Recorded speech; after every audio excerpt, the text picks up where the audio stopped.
사사기 9장 16절에서 25절 말씀입니다. 오늘 말씀은 아비멜렉의 이야기가 계속되고 있습니다. 오늘 말씀을 통해서 우리가 알 수 있는 몇 가지 사실이 있습니다. 첫째로 알 수 있는 내용은 하나님께서 바른 말하는 사람을 남기십니다 라는 것입니다. 하나님께서 바른 말하는 사람을 남기십니다. 우리 16절부터 18절까지 말씀을 한번 다시 읽도록 하겠습니다. 시작. 그런데 당신들은 아비멜렉을 왕으로 삼을 때 진실하고 신실하게 대접했소. 또 여룻바알과 그 집안을 공정하게 대접했소. 그가 받아 마땅한 대우로 그를 대접했소. 내 아버지가 당신들을 위해 싸웠고 목숨을 걸고 미디안의 손에서 당신들을 구해냈소. 그러나 당신들은 오늘 내 아버지의 집안에 대항해서 들고 일어나 그의 아들 70명을 한 바위 위에서 죽였고 그 여종의 아들인 아비멜렉이 당신들 친척이라는 이유로 그를 세겜 사람들을 다스리는 왕으로 삼았소. 아멘. 아비멜렉은 70명의 형제들을 죽였습니다. 자기 형제들을 잔혹하게 죽이는 그의 모습을 우리가 보았습니다. 그런데 그 가운데에서 한 사람이 살아남았는데 그의 이름이 요담입니다. 요담이 살아났습니다. 몸을 숨겼습니다. 그래서 간신히 살았습니다. 다른 형제들이 모두 죽은 것을 그가 알았습니다. 그렇다면 자신도 죽을 것을 두려워하며 숨어서 조용히 지내야 되지 않겠습니까?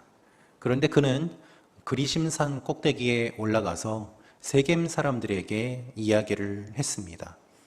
여러 가지 나무에 대한 비유 이야기를 하였고, 그리고 세겜 사람들에게 아비멜렉을 왕으로 섬기는 것이 옳은 일이냐 라면서 그들이 잘못하고 있음을 분명하게 선포하고 있습니다. 어떻게 보면 그는 지금 목숨을 걸고 이야기를 하고 있는 것입니다. 그가 잡혀 죽을 것을 각오하고 이렇게 사람들에게 잘못하고 있다고 외치고 있는 것이죠. 오늘 말씀이 계속해서 그 내용이 이어지는 것입니다. 여러분, 요담은 사람들에게 무엇을 이야기하고 있습니까? 그의 말을 정리하면 이것입니다. 우리 아버지의 일을 기억한다면, 우리 아버지가 미디안에서 당신들을 건져낸 것을 기억한다면 이렇게 대접해서는 안 된다라는 것입니다. 우리 아버지가 미디안의 손에서 당신들을 구해냈는데 어떻게 이러한 일을 하는데 동조할 수 있느냐? 그 아들들을 어떻게 죽이는데 동조하고, 그리고 또한 그렇게 잔혹한 아비멜렉을 왕으로 추대하는데 동의하는가라는 이야기입니다. 그 이야기가 16절부터 18절에 나와 있는 것입니다. 당신들은 오늘 내 아버지의 집안에 대항해서 들고 일어나 그의 아들 70명을 한 바위 위에서 죽이고 여종의 아들인 아비멜렉이 친척이라는 이유로 왕을 삼았습니다. 그렇게 해서는 안 된다라는 것이죠. 여러분, 이 내용을 보면 요담은 자신이 억울하고 분해서 형제들이 다 죽었는데 자신만 살아남은 것에 대해서 두려운 마음을 가지고 이건 부당하다고 주장하는 한 개인의 주장에 불과한 것처럼 보입니다. 그러나 하나님께서는 그의 입을 통해서 지금 이스라엘 백성들에게, 세겜 사람들에게 잘못하고 있다고 분명하게 이야기를 하고 계시는 것입니다. 요담은 선지자가 아닙니다. 그렇죠? 요담은 하나님의 성령에 감동돼서 이 이야기를 하고 있는 것도 아닙니다. 그러나 그럼에도 불구하고 하나님께서는 요담의 입을 통하여서 하나님의 마음을 사람들에게 알려주고 계시는 것입니다. 바른 말을 하는 사람을 하나님께서 살려두시고 그를 통해서 사람들이 듣게 하시는 것이지요. 그는 형제들이 죽고 가문이 망하고 아비멜렉의 잔혹함에 울부짖으면서 이야기를 합니다. 개인의 한탄처럼 보이지만 사실은 한탄이 아니라 하나님이 그를 통해서 말씀하고 계시는 것을 우리는 본문을 통해서 볼 수 있습니다. 만약에 아비멜렉이 요담까지 죽였다면 어떻게 되었을까요? 다 죽였는데 이 한 사람이 살아남을 수 있었던 이유는 무엇일까요? 만약에 요담까지 죽었다면 이렇게 한탄이라도 하면서 바른 말을 하는 사람이 없었을 것입니다. 누가 세겜 사람들에게, 아비멜렉에게 이와 같은 이야기를 전했을까요? 요담이 살아난 것은 그가 숨었기 때문이 아닙니다. 요담이 살아난 것은 우연이 아닙니다. 하나님께서 살려주셨기 때문입니다. 아비멜렉이 그를 놓쳐서 그가 살아난 것이 아닙니다. 하나님께서 놓치게 하셨습니다. 왜 그렇습니까? 이 요담을 통하여서 백성들을 깨우치시기 위함입니다. 너희는 잘못하고 있다라는 것입니다. 여러분, 70명이 죽는 현장 속에서도 하나님은 한 사람을 살려주셨습니다. 바른 말을 전하는 그 사람을 남겨두시기 위함입니다. 그것이 하나님의 계획입니다. 폭력과 무자비한 살해가 자행되는 그 가운데서도 하나님께서는 말을 전하는 사람을 살려두시는 것입니다. 여러분, 2차 대전 때 많은 유대인들이 수용소에서 죽었습니다. 그러나 기억해야 될 사실은 그 가운데서도 살아남은 사람들이 있어서 그 수용소의 진실을 알렸다는 것입니다. 하나님은 그렇게 살려두십니다. 바른 말을 전하는 사람들을 살려두시고 살아남은 사람들을 통하여서 바른 말을 전하게 하십니다. 만약에 그 사람이 없다면 그가 기록한 기록을 통해서라도 반드시 진실을 밝혀주시는 분이 우리 하나님이십니다. 할렐루야. 여러분, 교회가 교회다울 수 있는 이유는 바른 말을 하기 때문입니다. 교회가 왜 핍박을 받았습니까? 바른 말을 했기 때문입니다. 세상의 권세에 굴복하지 않고 하나님의 뜻에 순종하며 바른 말을 했기 때문에 그렇게 위정자들의 심기를 건드려서 박해와 핍박을 받았던 것입니다. 교회가 바른 말을 할 때에 빛과 소금의 역할을 하게 되는 것입니다. 그리고 그렇게 많은 핍박을 받았어도 결국 교회는 남았습니다. 왜 그렇습니까? 교회를 통해서 바른 말을 전하게 하시기 위함입니다. 하나님은 그런 사람, 그런 교회를 남기십니다. 여러분, 살고 싶으십니까? 그러면 바른 말을 전하는 사람으로 사십시오. 그럼 하나님께서 살려주실 것입니다. 우리 입을 통하여서 복음이 선포되고, 우리 입을 통하여서 진리가 선포되고, 우리 입을 통하여서 사람을 살리는 그 일들이 선포될 때에 하나님께서는 그 사람을 살려두시지 않겠습니까? 그것이 하나님의 영적인 원리인 것입니다. 그래서 우리는 그런 사람이 되도록 기도해야 합니다. 그런 교회가 되도록 기도해야 합니다. 진리 위에 굳게 선 교회는 흔들리지 않습니다. 예수 그리스도를 반석으로 한 교회, 그 교회는 비가 오고 풍랑이 와도 무너지지 않습니다. 그러나 그리스도 외에 세워진 모든 것들은 다 모래 위에 세워진 것과 같아서 비가 오고 바람이 불면 무너지고 맙니다. 우리의 믿음은 예수 그리스도 위에 세운 것이어야만 합니다. 성경 말씀과 진리와 복음 위에 세워져야만 흔들리지 않습니다. 이 어려운 시대에 다시 한번 우리의 믿음의 토대를 돌아보며 하나님 앞에 진리로 바르게 서는 사람들, 교회가 되도록 함께 기도하는 여러분과 제가 되기를 원합니다. 두 번째로 우리가 알 수 있는 내용이 있습니다. 악한 의도로 모인 모임은 오래 가지 못함을 알고 주님 안에서 모이는 사람들 되게 하옵소서. 악한 의도로 모인 모임은 오래 가지 못함을 알고 주님 안에서 모이는 사람들 되게 하옵소서. 우리 22절, 23절 말씀 같이 읽겠습니다. 시작. 아비멜렉이 이스라엘을 다스린 지 3년이 지나자 하나님께서는 아비멜렉과 세겜 사람들에게 악한 영을 보내셨습니다. 아멘. 자, 요담이 살아있다는 이유를, 그 소식을 들으면 이 아비멜렉은 어떻게 할까요? 죽이려고 할 것입니다. 그래서 요담은 이 이야기를 하고 아비멜렉을 두려워해서 도망쳤고 부엘로 가서 거기 살았다라고 21절에 기록되어 있습니다. 그 이후로 3년의 시간이 지났습니다. 아비멜렉이 요담이 살아있다는 이야기를 아마 못 들었던 것 같습니다. 요담의 이야기를 듣고 3년이라는 시간이 지났는데 문제는 무엇인가 하면 이 3년 뒤에 세겜 사람들과 아비멜렉의 관계가 틀어지게 됩니다. 세겜 사람들이 아비멜렉을 반역했다라고 기록되어 있습니다. 이 말의 원어를 보니까 믿을 수 없게 행동하다라는 의미가 담겨 있습니다. 즉, 세겜 사람과 아비멜렉이 무엇을 하든지 서로 믿을 수 없게 된 그런 관계가 되었다는 것이죠. 아비멜렉은 세겜 사람들에게 우리는 한 피부치다 라면서 자신을 지지해 줄 것을 요청했습니다. 그리고 세겜 사람들도 지지했습니다. 그렇게 한 피부치다, 한 가족이다, 혈연과 지연으로 함께 모인 그들이 3년 만에 이렇게 갈등과 반목에 처하게 되었다는 것입니다. 여러분, 이것이 인간의 한계입니다. 처음에는 완전한 결속을 이루는 것 같고 하나인 것 같고 영원히 갈 것 같지만 3년 같습니다. 3년도 길게 간 것 같습니다. 우리는 같은 편이라고 해서 서로 모이고 합치지만 곧 이내 헤어지고 다른 사람들과 다른 권력들과 다른 세력들을 찾아다니며 또 하나라고 주장하는 그러한 모습들을 너무나도 자주 보게 됩니다. 여러분, 세상에서 가장 힘든 것 중에 하나가 동업이라고 하죠.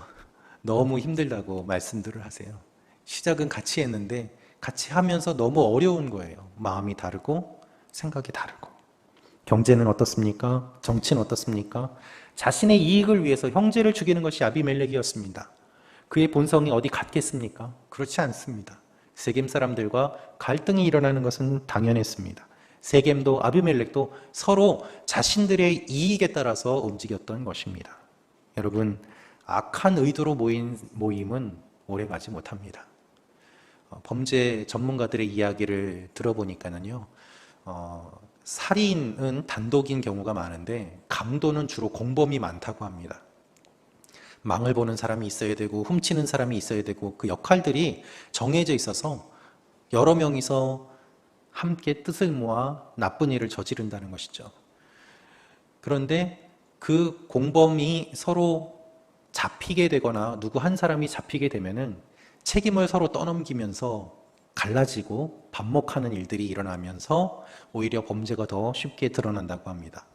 저 사람이 주동자다. 나는 시키는 대로 했을 뿐이다. 공범이 많을수록 그런 이야기들을 하면서 서로 자기는 책임이 없다고 회피한다는 것이죠. 처음에는 뜻을 모았지만 금방 갈라지고 싸우는 일들, 우리는 영화나 여러 가지 일들을 통해서 너무 많이 보지 않습니까? 이것이 주님께서 보여주시는 사람들의 모습입니다. 그렇다면 여러분, 교회는 어떻습니까? 교회는 사람들의 모임이 아닙니다. 교회는 예수 그리스도의 몸된 공동체입니다. 교회는 우리의 이익을 얻기 위해서 함께 모인 그룹이 아닙니다. 교회는 주님께서 피를 흘리고 세우신 피값으로 사신 공동체입니다. 여러분이 이 자리에 왜 나오셨습니까? 누군가의 도움을 얻기 위해서 나오신 것이 아니고 무슨 이익을 얻기 위해서 나오신 것이 아니고 우리는 주님을 사랑해서 이 자리에 나오고 주님을 사랑해서 이 자리에 모인 것 아니겠습니까? 그것이 교회입니다. 그래서 주님을 중심으로 하지 않은 교회는 흩어지게 돼요. 그건 교회가 아니에요. 그래서 우리는 항상 교회의 본질로서 주님을 중심으로 하고 있는가를 생각해야 합니다. 내가 교회 생활을 할 때에 나는 사람을 보러 교회를 나가는가 아니면 주님을 만나러 나가는가? 내 마음의 중심이 어디에 있는가? 그것을 생각해야 교회가 교회다울 수 있고 이 모임이 계속해서 유지될 수 있는 것이죠. 여러분, 세겜 사람들은 아비멜렉을 반역했습니다. 교회는 어떠한 모습이어야 될까요? 교회가 주님을 반역한다면 어떻게 될까요? 하나님께서는 인간들의 이 모습을 통하여서 우리의 모습이 어때야 되는지를 알려주고 계십니다. 그래서 교회는 그리스도를 중심으로 모이기 때문에 영원히 모이게 됩니다. 흩어지지 않습니다. 세상이 어떻게 할 수 없습니다. 그것이 영원히 지속됩니다. 거기에서 교회의 능력이 나오는 것입니다. 할렐루야. 그래서 우리가 지역교회가 있지만 보이지 않는 하나님의 교회, 전 세계적인 교회, 우리가 그 일원이 되었음을 알기 때문에 열방을 위해서 한 번도 만나지 못한 저 이역 땅의 믿음의 형제 자매들을 위해서도 기도할 수 있는 것입니다.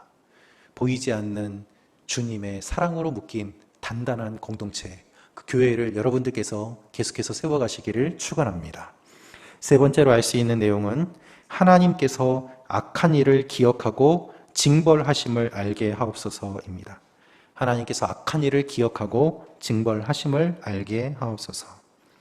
23절부터 25절 말씀 함께 읽도록 하겠습니다. 시작. 하나님께서는 아비멜렉과 세겜 사람들에게 악한 영을 보내셨습니다. 세겜 사람들은 아비멜렉을 반역했습니다.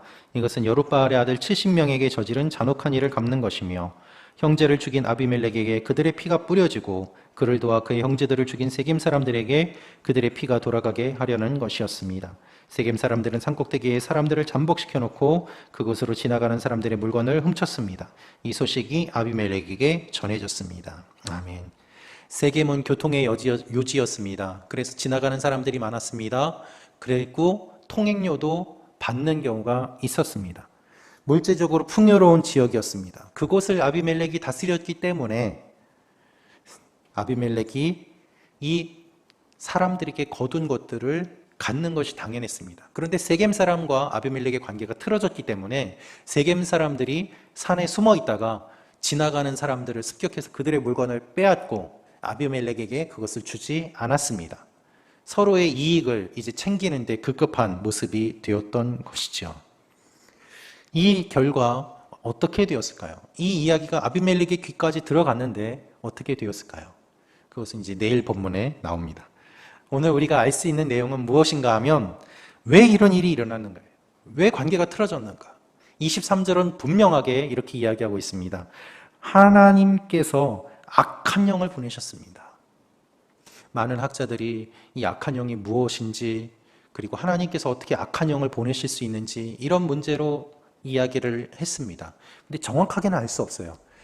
분명한 사실은 여기에서 악한 영이 무엇이냐, 그것이 중요한 것이 아니라 하나님께서 이들을 기억하시고 징벌하시기 위해서 하셨다는 것입니다.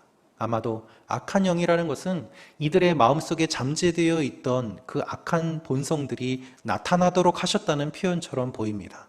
왜냐하면 바로의 마음도 강팍하게 하셨던 것처럼 이들의 본성에 숨겨져 있던 그것들이 그냥 드러나도록 하나님께서 그들의 마음을 만지신 것이죠. 왜냐하면 이 말씀의 23절의 내용은 사실 기드온에게 성령이 감동되었을 때 싸우기 위해서 모인 여러 부족들, 여러 지파들, 그들의 마음을 주님께서 움직여 주신 것과 대조적으로 하나님께서는 그들의 마음을 움직이셔서 갈등이 일어나게 하셨다라는 그런 의도로 기록이 되어 있기 때문입니다. 성령이 감동되었으면 사람들이 함께 모여서 대적들과 싸웠습니다. 근데 하나님이 악한 영을 보내셨기 때문에 함께 손잡은 그들이 갈등했다는 거예요. 그런 대조적인 의미로 여기에서 강조해서 기록하고 있는데 그 의도가 무엇인가? 24절은 그들의 피가 돌아가게 하려는 것이었습니다. 하나님께서 갚는 것이며 돌아가게 하려는 것이었습니다라고 분명하게 말씀하고 계십니다. 여러분, 이것을 갚게 하기 위해서 그들의 마음을 움직이셨다는 것입니다. 이들이 갈등이 일어난 이유는 하나님이 그들이 흘린 피를 기억하시고 갚게 하기 위해서라는 것입니다. 하나님은 아벨이 흘린 피를 잊지 않으셨습니다. 하나님은 기드온의 아들들이 흘린 피를 잊지 않으셨습니다. 하나님은 악한 자들이 흘린 피를 잊지 않으십니다. 하나님 무고한 사람들의 피를 잊지 않으십니다. 3년 동안 아무 일도 일어나지 않는 것처럼 보였지만 하나님께서는 그것을 잊지 않으시고 그들의 마음을 바꾸셔서 서로 싸우게 하고 갈등하게 하고 이제는 그들이 멸망하게 하는 일들을 이루어 가시는 것입니다. 여러분, 생각지도 못한 하나님의 일이 일어납니다. 그것은 우리 눈에는 갑자기 드러난 것처럼 보이지만 오랜 시간 준비하신 하나님의 계획이 있었기 때문입니다. 여러분의 삶에 지금 어려움이 있습니까? 기억하십시오. 하나님의 일이 준비되어 가는 과정입니다. 여러분의 삶에 어떤 일이 갑자기 일어나는 법은 없습니다. 우리 눈에는 그렇게 보여도 주님께서는 이미 계획하고 계시기 때문이에요. 인도하고 계시기 때문이에요. 주님의 시간에 주님의 뜻대로 그 일들이 이루어지도록 하나님께서는 역사하고 계시는 것입니다. 우리는 지금 무엇을 보고 있습니까? 코로나와 우리 눈에 보이는 것과 우리 주위의 환경을 바라보고 있습니다. 힘들다고 합니다. 어렵다고 합니다. 건져달라고 합니다. 그런데 기억하십시오. 하나님의 타임 테이블은, 하나님의 스케줄은 계속 진행되고 있는 거예요. 요셉이 그렇게 감옥에서 억울하게 시간을 보냈습니다. 그의 마음은 어땠겠습니까? 그런데요, 하나님은 그때에도 계획을 갖고 계셨어요. 이집트의 법에 따르면 요셉이 감옥에서 나와서 총리가 될 때 그 나이가 아니면 총리가 안 되는 법이 있었어요. 그는 몰랐지만 하나님께서는 그때까지 그를 연단하고 단련하고 인도에 가신 것입니다. 그곳에 버텼기 때문에 그가 이집트의 총리가 될 수 있었어요. 우리의 삶에 우리가 모르는 많은 일들이 일어나지 않습니까? 내가 모르는 많은 일들이 뒤에서 움직입니다. 하나님께서 움직이고 계세요. 그 일들이 일어날 때까지 좌절하지 말고 낙심치 말고 하나님께서 기억하고 갚아주심을 믿고 오늘도 기도하며 나아가는 여러분과 제가 되기를 축원합니다. 오늘도 하나님의 날입니다. 오늘도 하나님께서 이끌어 가십니다. 하나님의 놀라운 역사가 일어납니다. 할렐루야. 기도하겠습니다. 이 시간에 기도하며 나아갈 때 하나님, 우리가 믿음으로 바라보게 하여 주옵소서. 하나님의 일이 일어날 것을 믿음으로 바라보게 하여 주옵소서. 주님, 내가 억울한 일을 당했습니다. 부당합니다. 내 힘으로는 할 수 없습니다. 하나님, 3년 동안 잊지 않으시고 그들의 것들을 갚아주시는 주님, 나의 신실함과 기도와 흘린 눈물을 잊지 마시고 주여 붙잡아 주시옵소서. 새로운 일들을 이루어 주시옵소서. 하나님의 역사를 이루어 주시옵소서. 주여 한 번에 치며 기도하며 나아가겠습니다. 주여, 아버지, 하나님의 일이 일어나기를 원합니다. 오늘도 주님의 날입니다. 오늘도 주님께서 역사하십니다. 오늘도 주님께서 이끌어 가십니다. 오늘 주님께서 놀라운 일들을 이루어 주시옵소서. 하나님의 일이 일어나는 그날이 되기를 원합니다. 아버지, 우리가 믿음의 눈으로 바라보기를 원합니다. 좌절하지 않게 하여 주시고 낙심하지 않게 하여 주시고 절망하지 않게 하여 주시고 쓰러지지 않게 하여 주시고 아버지 하나님, 하나님만을 바라보며 나아갈 수 있도록 주여 붙잡아 주시옵소서. 오늘 놀라운 일들이 일어날 것을 기대하며 하나님께서 사람의 마음을 움직이시고 환경을 주관하실 것을 믿으며 믿음으로 나아갈 하나님의 사람들 되게 하여 주시옵소서. 우리 또 한 번 기도하며 나아가기를 원합니다. 여러분, 악한 세력은 반드시 멸망합니다. 하나님은 진리를 선포하는 사람들, 진리를 선포하는 교회를 세워 가십니다. 이 시간에 기도하며 나아갈 때 하나님, 우리가 진리 위에 굳게 선 교회 되게 하여 주시옵소서. 진리 위에 굳게 선 가정 되게 하여 주시옵소서. 진리 위에 굳게 선 우리가 되게 하여 주시옵소서. 주여 한 번에 치며 기도하겠습니다. 주여, 아버지, 우리가 말씀 위에 진리 위에 그리스도의 십자가와 부활 위에 굳건히 선 교회가 되기를 원합니다. 반석 위에 굳게 선 교회가 되기를 원합니다. 그리하여 코로나라는 풍파가 와도 흔들리지 않게 하여 주시고 넘어지지 않게 하여 주시고 모래성처럼 무너지지 않게 하여 주시옵소서. 아버지 하나님, 내가 어떠한 일을 경험하든지 진리 되신 그리스도는 변함없음을 고백하며 하나님의 영원한 일들이 우리 가운데 일어남을 기억하게 하여 주시옵소서. 아버지 하나님, 태풍이 오고 풍파가 일어나도 태양은 변함없이 떠 있음을 기억하며 굳건히 기준으로 삼고 진리 위에 서는 하나님의 사람들 되게 하여 주옵소서. 오 주님, 하나님의 백성들이 굳건히 서게 하시고 진리를 선포하게 하시고 하나님의 일들을 감당하게 하여 주시옵소서. 살려 주시옵소서. 살아나게 하여 주시옵소서. 살리게 하여 주시옵소서. 주님 감사합니다. 살아계신 아버지 하나님, 오늘도 주님과 함께 살기를 원합니다. 살려 주시옵소서. 살아나게 하여 주시옵소서. 살리는 사람들 되게 하여 주시옵소서. 하나님, 오늘도 주님과 동행하게 하시고 주님의 놀라운 일들이 일어남을 기억하게 하시고 또한 우리가 오랜 기간 기도하는 가운데도 낙심치 말게 하시며 끝까지 주님을 믿으며 나아가는 하나님의 사람들 되게 하여 주시옵소서. 오늘도 주님의 날입니다. 주님이 통치하여 주시고 다스려 주시고 주님 뜻대로 이루어 주시옵소서. 이제는 우리 주 예수 그리스도의 은혜와 하나님의 사랑과 성령님의 교통하심이 하나님의 하나님 되심을 믿고 하나님께서 하실 일들을 기대하며 낙심치 않고 믿음으로 나아가기로 결심하는 하나님의 사람들 머리머리 위에 땅끝까지 나아가 이 진리와 복음을 선포하는 선교사님들과 그 가정 위에 예수 그리스도의 몸된 각 교회 위에 이제부터 영원토록 항상 함께 하시기를 간절히 축원하옵나이다. 아멘.